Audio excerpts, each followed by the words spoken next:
Hey flower friends, today we're in the studio and we're talking all things flower recipes. If you're not sure what that is or if you've been curious about how to do it, basically flower recipes are how you can do multiple arrangements, knowing how many stems, what color of each, and how to mass produce that essentially. So if you're curious about that for either like your wedding, holidays coming up, or just for a special event that you want to do the flowers for, this is a video for you. So let's go into the studio and I'll teach you all the things about floral recipes. All right, so much like a recipe for anything you would like to cook with food, flower recipes are kind of the same. You're essentially understanding the quantities you need of each ingredient for your arrangement. So I love doing an arrangement or thinking about one arrangement, coming up with the flower recipe, and then either you can jot that down, you can keep it in your head, ideally writing it down somewhere or having a note about it is really good. And then what you can do is duplicate that for as many arrangements as you need. Doing that flower math helps you to know when you're ordering in advance. That's really why you would create a flower recipe typically.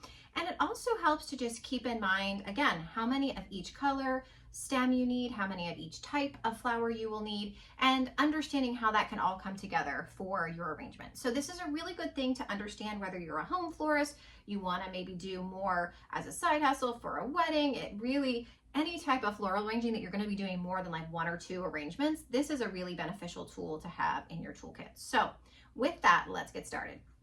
I have a couple of really cool things that I have gotten from my front yard garden. As you know, I love foraging and finding all kinds of fun goodies out in nature that are either I planted myself, that are naturally native to this area where I live. I think that's really cool.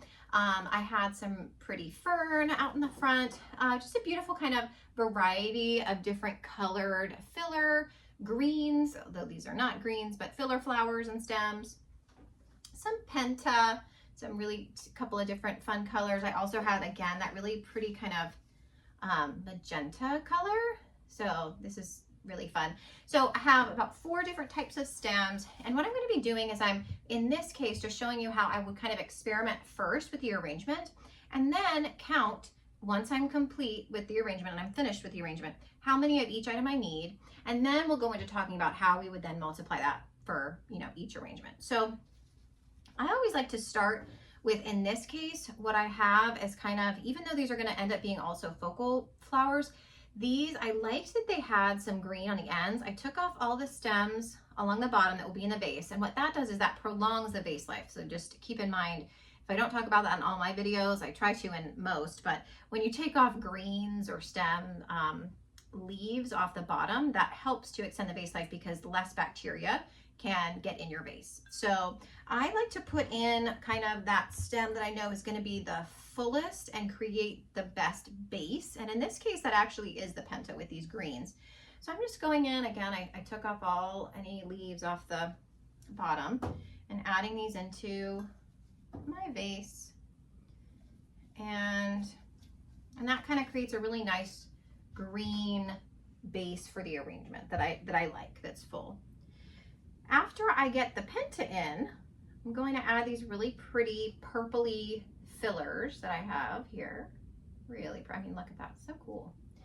And I'm actually going to cut this one probably in half, but I'm going to cut it here so that it can still be 2 longer stems. Does that make sense? So they'll still be kind of a similar size.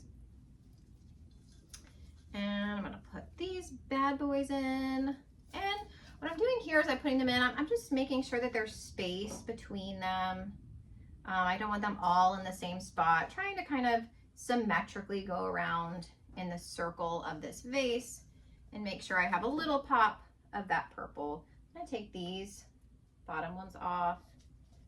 There, pretty. I love that. That might be a little too long. Let's cut that a little bit.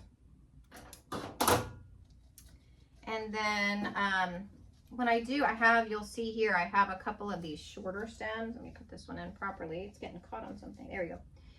I have these shorter stems, and sometimes I like to go around underneath here and just, again, have a little color lower down. So I'm gonna do that with some of these. Just have that kind of pretty purple throughout. And then as a final kind of note on this arrangement, I love how just pretty and flowy it is. I'm gonna add in these green ferns, and Before I do, I am going to take off those bottom leaves. You can see, so again, that bacteria is not getting into my vase as much, which is great. And once again, kind of symmetrically eyeing, you know, kind of around. I'm going to cut this one a little bit. This is super long. And just putting in each pretty piece, trying to kind of symmetrically eye that. I have a couple of, there we go. Yeah, I wanted to kind of separate those two similarly here. And so, and this big white one is like having a moment. It's like the star of the show. I may put a couple of purple towards the front. You can see the back is real pretty too, where I was working on that. I'm gonna move this purple a little bit more so that it's like a focal point.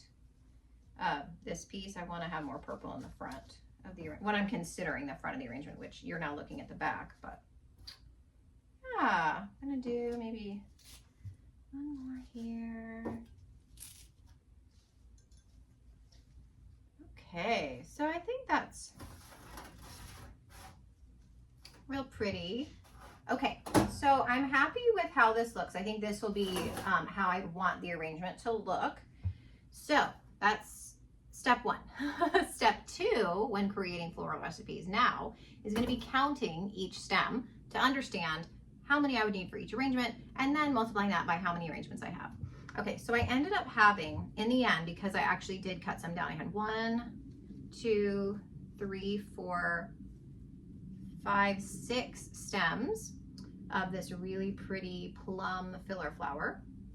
I ended up having 3 of the white penta, another 3 of that really pretty kind of fuchsia magenta penta, and then I have 1, 2, 3, 4, 5, 6 of the fern. All right, so now what you're gonna do is you're gonna write all of that down. So 6 fillers, 6 fern, 3 penta of 2 different types. Typically, I will say with more of that focal flower color, you're gonna end up with an odd number. So I have 3 white, for example, and I have 3 of the magenta color. When you're kind of able to make almost like, if you look at this from above, like a triangle, you see with the white, it's almost like a triangle. That really helps to balance out your arrangement. I mean, you're literally kind of making it feel symmetric, but still naturally occurring and beautiful. There's some geometry to that. So just a side note that often on your more focal flower, and I consider that to be the penta in this arrangement, you're gonna have an odd number, theoretically, ideally. So 6 of each of the filler type, 3 of each of the penta. And so then what you're gonna do, I have another 11 arrangements. So 6 times 11 is 66. I'm gonna need 66 of the plum. I'm gonna need 66 of the fern. 3 times 11 is 33. I'm gonna need 33 of this white penta. I'm gonna need 33 of this really pretty fuchsia penta. So when you're ordering your flowers, that's what you're gonna do. The math is you're multiplying the number for the one arrangement by the number of arrangements you have. It seems really obvious and simple, honestly, but I tell you, when you're in the thick of it, sometimes for events, like that flower math can really be challenging. If you have 13 arrangements and you have like, 6 or 7 stems, depending on, what you're working with. So again, I would recommend writing down each of the quantities that you need and then doing the math. And then, again, in your email to your supplier or wherever you're getting your flowers, just make sure you have the correct quantity. That's a great way to double check too. You can always redo the math based on the numbers. But this is essentially how you create a floral recipe. It's really helpful, again, for anyone who's starting out in floral design, or maybe you are growing a business, or you're doing your own flowers for your wedding. This tool can be so helpful in understanding how to order quantities. I think a lot of folks feel like that's a little bit of a mystery, and this helps to solve, I think, part of that equation at least. So I hope that this was helpful. I hope that you use floral recipes in your next arranging for multiple quantities of arrangements. And as always, I'm so happy you're here and joining us. Don't hesitate to let me know if you have questions in the comments. I'll be glad to answer them. And we'll see you here back at the studio for our next round of videos soon. Bye.